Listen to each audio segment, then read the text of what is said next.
नमस्कार, मैं अस्मा खान, प्रवक्ता सूरज प्रसाद, राजकीय बालिका इंटर कॉलेज झांसी से आपका इतिहास की कक्षा में स्वागत करती हूँ। तो बच्चों, आज हम इतिहास में पढ़ने जा रहे हैं अपना 7वां अध्याय। अध्याय का नाम क्या है? बदलती हुई सांस्कृतिक परंपराएं। आज बच्चों हम पढ़ेंगे इसके पहले भाग को। तो बच्चों, हमने इसके पहले वाले अध्याय में क्या पढ़ा था, थोड़ा सा उसके बारे में हम याद कर लें। हमने इंग्लैंड में हुए सामंतवादी विकास के बारे में पढ़ा था, साथ ही समकालीन सामाजिक और आर्थिक संबंधों को प्रभावित करने वाले कारकों को भी जानने का प्रयास किया था। इनमें पर्यावरण, भूमि के उपयोग और कृषि एवं प्रौद्योगिकी, इन सभी के बारे में हमने विस्तार में अध्ययन किया। साथ ही एक नए चौथे वर्ग व नगर और नगर वासियों के बारे में भी हमने जानकारी हासिल की थी और इन्हीं व्यवस्थाओं से जन्मे सामाजिक असंतोष और राजनीतिक परिवर्तन को भी हमने बच्चों जानने का प्रयास किया था। तो बच्चों, अब हम बढ़ते हैं अपने इसी 7वें अध्याय की तरफ। इसमें आज हम क्या पढ़ेंगे? 14वीं शताब्दी से 17वीं शताब्दी के अंत तक यूरोप के अनेक देशों में नगरों की संख्या बढ़ रही थी। बच्चों, एक विशेष प्रकार की नगरीय संस्कृति विकसित हो रही थी। ये है वो मैप, आप देख सकते हैं बच्चों सामने। इसमें इटली के नए राज्यों का पुनरुत्थान हो रहा था। इसके बारे में हम जानकारी हासिल करेंगे। साथ ही कुछ आप देखिए, वेनिस, पादुआ, फ्लोरेंस, इस तरीके के कुछ नगर थे जिनके बारे में हम पढ़ेंगे। नगर के लोग अब ये सोचने लगे थे कि वे गांव के लोगों से अधिक सभ्य है। नगरों में खास करके, जैसा अभी मैंने आपको बताया, फ्लोरेंस, वेनिस और रोम, ये सभी कला के विद्या के केंद्र बन गए थे। नगरों को राजाओं और चर्च से थोड़ी बहुत स्वायत्तता मिली थी। नगर कला और ज्ञान के केंद्र बन गए। अमीर और अभिजात वर्ग के लोग कलाकारों और लेखकों के आश्रयदाता हो गए।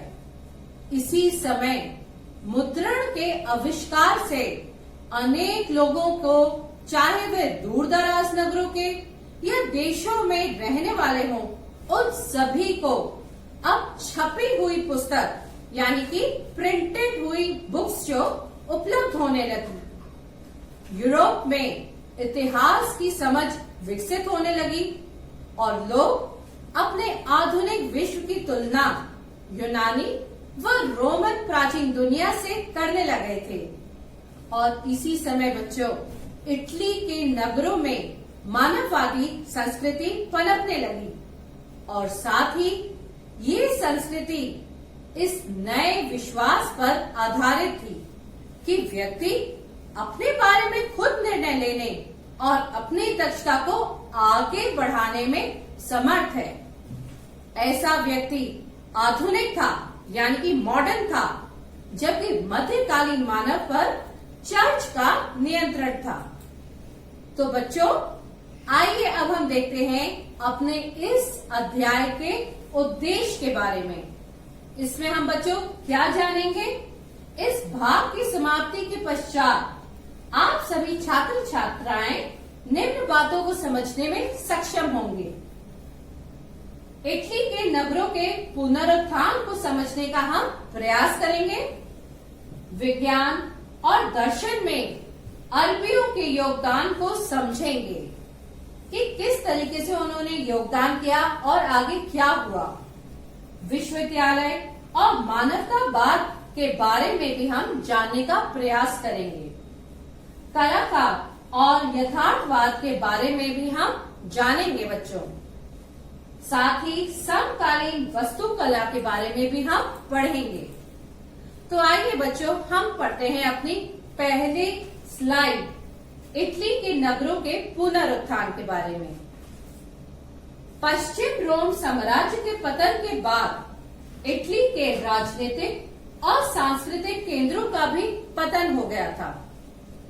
अब इस समय कोई भी एकीकृत सरकार नहीं थी और रोम का पोप, जो कि अपने राज्य में बेशक सार्वभौम था, समस्त यूरोपीय राजनीति में अब वह इतना मजबूत नहीं रह गया था। बहुत समय से क्या हुआ कि पश्चिमी यूरोप के जो क्षेत्र थे, सामंती संबंधों के कारण नया रूप लेने लगे और लातिनी चर्च, जिसे इंग्लिश में हम लैटिन चर्च के नेतृत्व कहते हैं, उनके नेतृत्व में उनका एकीकरण हो गया था। इसी समय पूर्वी यूरोप बैजेंटाइन साम्राज्य के शासन में बदल रहा था। अब दूसरी तरफ पश्चिमी इस्लाम एक मिली जुली सभ्यता का निर्माण कर रहा था। वहीं इटली एक कमजोर देश हो चुका था और अनेक टुकड़ों में बंट चुका था, परंतु इन्हीं परिवर्तनों ने इटालियन संस्कृति के पुनरुत्थान में सहायता प्रदान की। बैजेंटाइन साम्राज्य और इस्लामी देशों के बीच व्यापार के बढ़ने से इटली के तटवर्ती बंदरगाह पुनर्जीवित हो गए। अब ये पुनर्जीवन किस तरीके से हुआ उनका? 12वीं शताब्दी से जब मंगोलों ने चीन के साथ रेशम मार्ग, यानी कि इंग्लिश में कहते हैं सिल्क रूट से व्यापार आरंभ किया, तो इसके कारण क्या हुआ? जो पश्चिमी यूरोपीय देश थे, उनके व्यापार को और बढ़ावा मिला। इसमें इटली के नगरों ने मुख्य भूमिका निभाई और अब वे अपने एक शक्तिशाली साम्राज्य के रूप में नहीं देखते थे, बल्कि वे उसे स्वतंत्र नगर राज्यों का एक समूह मानते थे। और इन्हीं नगरों में फ्लोरेंस और वेनिस ये गणराज्य थे और कई अनेक दरबारी नगर थे जिनका शासन राजकुमार चलाते थे, यानी कि प्रिंस चलाते थे। इसी के साथ हम अपनी इटली के इन शहरों में जो सबसे पहले था वेनिस था और दूसरा जिनेवा, जो मैप बच्चों आपने देखा था उसमें मैंने आपको बताया था। इन शहरों में धर्म अधिकारी और सामंत वर्ग राजनीतिक दृष्टि से शक्तिशाली नहीं थे। नगर के धनी व्यापारी और महाजन नगर के शासन में सक्रिय रूप से भाग लेते थे। अब जिससे इन शहरों में नागरिकता की भावना पनपने लगी, यहाँ तक कि अब इन नगरों का जो शासन था सैन्य तानाशाह के हाथों में रहने लगा। तब भी इन शहरों के निवासी अपने को यहाँ का नागरिक कहने में गर्व का अनुभव करते थे। इसी के साथ हम आगे बढ़ते हैं बच्चों। विश्वविद्यालय और मानवतावाद। यूरोप में सबसे पहले विश्वविद्यालय इटली के शहरों में स्थापित हुए थे। इसी के साथ विश्व में कानून का अध्ययन एक प्रमुख विषय बन गया था। कौन सा? कानून का अध्ययन, लॉ, जिसे रोमन संस्कृति के संदर्भ में समझा जाने लगा। शिक्षण कार्यक्रम को केवल धार्मिक शिक्षण ही नहीं, बल्कि नवीन संस्कृति के संदर्भ में भी समझा जाने लगा। जैसा कि बच्चे हम देख सकते हैं कि 11वीं शताब्दी से पादुआ और बोलोनिया विश्वविद्यालय विधि शास्त्र के अध्ययन के केंद्र रहे। इसका कारण था कि ये इन नगरों के प्रमुख क्रियाकलाप व्यापार और वाणिज्य संबंधी थे। इसलिए वकीलों और नोटरी ये सॉलिसिटर और अभिलेखपाल दोनों के कार्य करते थे। इनकी बहुत अधिक आवश्यकता होती थी क्योंकि वे नियमों को लिखते थे, उनकी व्याख्या करते थे और समझौते तैयार करते थे। इनके बिना बड़े पैमाने पर व्यापार करना संभव ही नहीं था। इसी के साथ बच्चों, मानवतावादी विचारधारा के अंतर्गत मानव के जीवन, सुख और समृद्धि पर बल दिया जाता था। साथ ही मानवतावाद के माध्यम से ये तथ्य स्पष्ट हो गया क्या कि मानव धर्म और ईश्वर के लिए ही न होकर हमारे अपने लिए भी है। साथ ही मानव का अपने एक अलग विशेष महत्व है। तो बच्चों, इसी शिक्षा कार्यक्रम में ये अंतर्निहित था कि बहुत कुछ जानना बाकी है और ये सब हम केवल धार्मिक शिक्षण से नहीं सीखते। इसी नई संस्कृति को 19वीं शताब्दी के इतिहासकारों ने क्या माना है? मानवतावाद नाम दिया है। तो बच्चे, आप समझे मानवतावाद। 15वीं शताब्दी के शुरू के दशकों में मानवतावादी शब्द उन अध्यापकों के लिए प्रयुक्त होता था जो व्याकरण, अलंकशास्त्र, कविता, इतिहास, नीति दर्शन, ये सभी विषय जो थे, इन इत्यादि विषयों को पढ़ाते थे। अब इसके साथ बच्चों हम देखते हैं अपनी अगली स्लाइड में कि मानव जीवन को सुधारने व उसके भौतिक जीवन की समस्याओं का समाधान करने पर बल देना चाहिए। मानव का सम्मान करना चाहिए। इसका कारण ये है कि मानव ईश्वर की सर्वोत्कृष्ट रचनाओं में से एक है। पुनर्जागरण काल में महान कलाकारों की कृतियां और मूर्तियों में जीसस क्राइस्ट को मानव शिशु के रूप में और मदर मैरी को वात्सल्यमयी की मां के रूप में चित्रित किया गया है।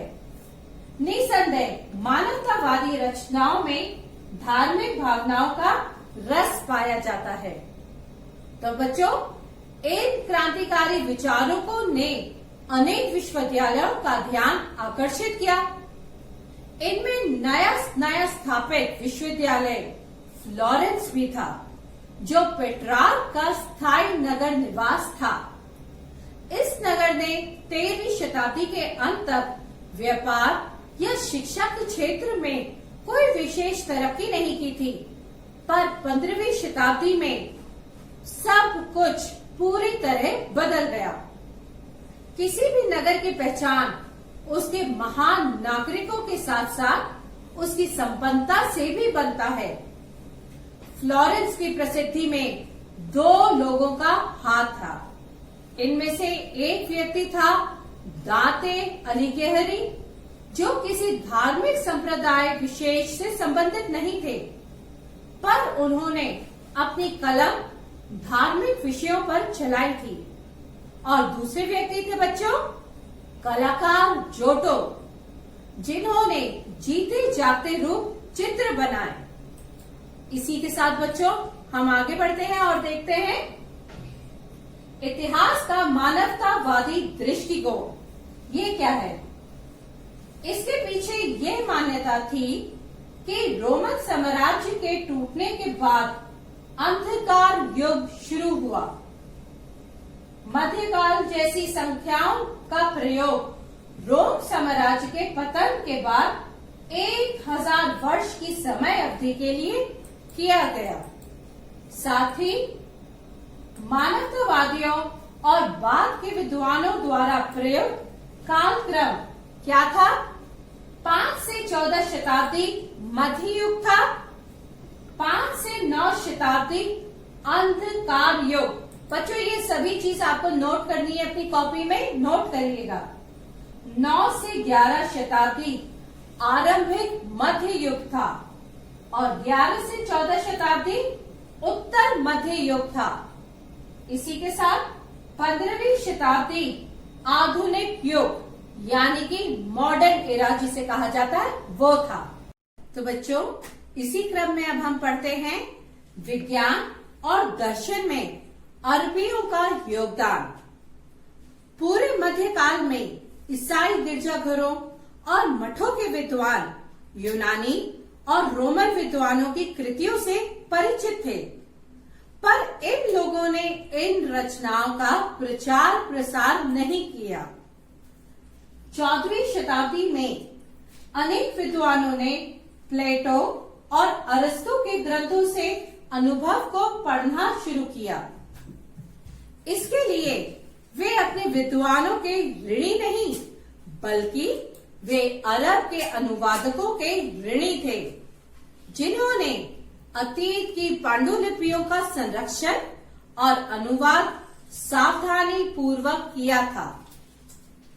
एक और यूरोप के विद्वान यूनानी ग्रंथों के अरबी अनुवाद का अध्ययन कर रहे थे, तो दूसरी ओर यूनानी विद्वान अरबी और फारसी विद्वानों की कृतियों को अन्य यूरोपीय लोगों के बीच प्रसार के लिए अनुवाद कर रहे थे।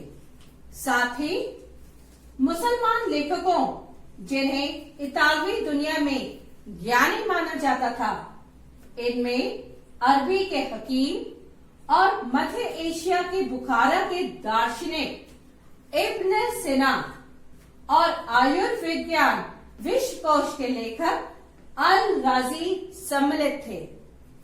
साथ ही मानवतावादी अपनी बात को कई तरह से लोगों तक पहुंचाने लगे। अब बच्चों, यद्यपि विश्वविद्यालयों में पाठ चर्चा पर कानून, आयुर्विज्ञान और धर्मशास्त्र का दबदबा रहा, फिर भी मानवतावादी विषय धीरे धीरे स्कूलों में पढ़ाया जाने लगा। और ये सिर्फ इटली ही नहीं, बल्कि यूरोप के अन्य देशों में भी हुआ। अब बच्चों, इसी के साथ हम देखते हैं अपनी अगली स्लाइड, कलाकार और यथार्थवाद। अब उस काल के लोगों के जो विचारों को आकार देने का साधन मानवतावादियों के लिए केवल औपचारिक शिक्षा ही नहीं थी, कला, वास्तुकला और ग्रंथों में भी ये था। इसी के साथ हम देखते हैं मानवतावादी विचारों को फैलाने के लिए कला, वास्तुकला और ग्रंथों ने प्रमुख भूमिका निभाई। रोमन संस्कृति के भौतिक अवशेषों की उतनी ही उत्सुकता से खोज हुई जितनी कि अतीत के प्राचीन ग्रंथों की। इसी के साथ कलाकारों द्वारा हूबहू मूल आकृति जैसी मूर्तियों को बनाने की चाह तो वैज्ञानिकों के कार्यों से सहायता मिली। साथ में हम ये भी देखते हैं कि जो नर कंकालों का अध्ययन करने के लिए कलाकार आयुर्विज्ञान के कॉलेजों की प्रयोगशालाओं में गए। बेल्जियम मूल के आंद्रेस बेल्सियस पादुआ विश्वविद्यालय में आयुर्विज्ञान के प्राध्यापक थे। ये पहले व्यक्ति थे जिन्होंने सूक्ष्म परीक्षण के लिए मनुष्य के शरीर की चीर फाड़ की। ये सबसे पहले था बच्चों। और साथ ही चित्रकारों के लिए नमूने के तौर पर प्राचीन कृतियां ही नहीं थी, लेकिन मूर्तिकारों की तरह उन्होंने यथार्थ चित्र बनाने की कोशिश की। उन्हें अब ये मालूम हो गया कि रेखा गणित, जिसे बच्चों हम लोग क्या कहते हैं, ज्योमेट्री के ज्ञान से चित्रकार अपने परिदृश्य को ठीक तरह से समझा जा सकता था। साथ ही प्रकाश के बदलते गुणों का अध्ययन करने से उनके चित्रों में त्रिआयामी यानी कि 3 डायमेंशनल रूप दिया जा सकता है। लेप चित्र यानी कि पेंटिंग के लिए तेल के एक माध्यम के रूप में प्रयोग ने चित्रों को पूर्व की तुलना से अधिक रंगीन और चटक बना दिया था बच्चों। उनके अनेक चित्रों में दिखाए गए वस्त्रों के डिजाइन और रंग संयोजन में चीनी और फारसी चित्रकला का प्रभाव दिखाई देता है, जो कि मंगोलों से मिली थी उन्हें। और इसी तरह का जो शरीर विज्ञान, रेखा गणित, भौतिकी और सौंदर्य की उत्कृष्ट भावना ने इटालियन कला को नया रूप दिया, जिसे बाद में यथार्थवाद यानी कि रियलिज्म कहा गया। ये देखिए बच्चों, इसी समय आधुनिक शरीर की क्रिया विज्ञान का भी प्रारंभ हो गया था। तो बच्चों, इसी कलाकार और यथार्थवाद में हम आगे बढ़ते हैं और देखते हैं इस तरह शरीर विज्ञान, रेखा गणित, भौतिकी और सौंदर्य की उत्कृष्ट भावना ने इतालवी कला को एक नया रूप दिया, जिसे बाद में यथार्थवाद कहा गया है। जैसा कि आप ये जो फोटो है, ये पिक्चर आपके सामने है, ये देख सकते हैं कैसे रियलिस्टिक पिक्चर आपको लगती है, किस तरीके से सामने ऐसा लगता है कि कोई लेके ही ये बैठा हो। तो ये फीलिंग यही कहलाती है यथार्थवाद, जो उभर कर सामने आई। यथार्थवाद की ये परंपरा 19वीं सदी तक चलती रही। इसी के बाद वस्तुकला हम पढ़ते हैं और इसमें सबसे पहले देखते हैं वस्तुकला की एक नई शैली को प्रोत्साहित किया, जो वास्तव में रोम साम्राज्यकालीन शैली का पुनरुद्धार थी। पोप, धनी व्यापारियों और अभिजात वर्ग के लोगों ने उन वास्तविकवादों को अपने भवनों को बनाने के लिए नियुक्त किया, जो कि शास्त्रीय वस्तुकला से परिचित थे। यही शास्त्रीय अभी मैंने जो आपको बताया था, ये चीज वही है। चित्रकारों और शिल्पकारों ने भवनों को लेप चित्रों, जो कि अभी बताया मैंने, पेंटिंग, मूर्तियों और उभरे चित्रों से भी सुसज्जित किया। इसका भी बच्चों एक एग्जाम्पल, ये पिक्चर आपके सामने आप देख सकते हैं स्लाइड में, कि किस तरीके से ये पेंटिंग्स, मूर्तियों की आकृतियां, ये सारे चित्र इसमें बने हुए हैं। इस काल में कुछ ऐसे भी लोग हुए जो कुशल चित्रकार, मूर्तिकार और वस्तुकार सभी कुछ थे। अब इसका सबसे सर्वश्रेष्ठ उदाहरण है माइकल एंजेलो, जिनका पूरा नाम है बच्चों माइकल एंजेलो बर्नार्डिनो। आप इन्हें माइकल एंजेलो भी कह सकते हैं, जिन्होंने पोप के सिस्टीन चैपल की भीतरी छत में लेप चित्र, जिसका क्या नाम था, दी ट्राइटा नाम की प्रतिमा और सेंट पीटर गिरजे के गुंबद का डिजाइन बनाया। और इन्हीं की वजह से माइकल एंजेलो अमर हो गए। ये सारी कलाकृतियां रोम में ही हैं।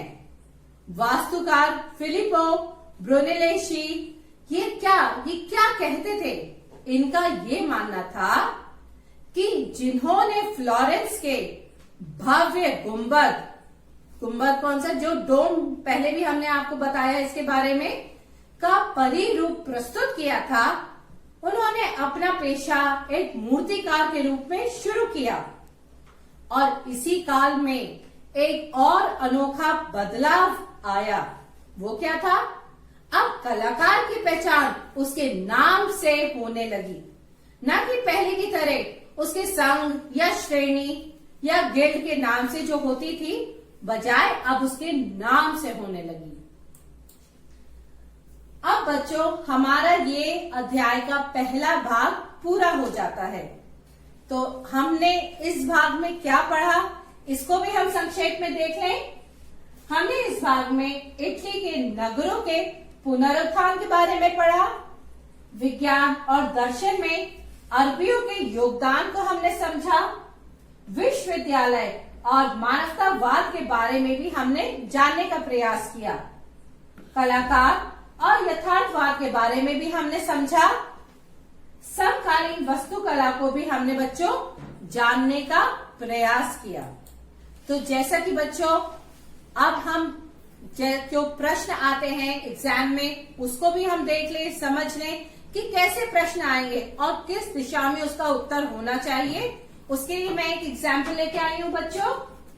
14वीं और 15वीं शताब्दियों में यूनानी और रोमन संस्कृति के किन तत्वों को पुनर्जीवित किया गया?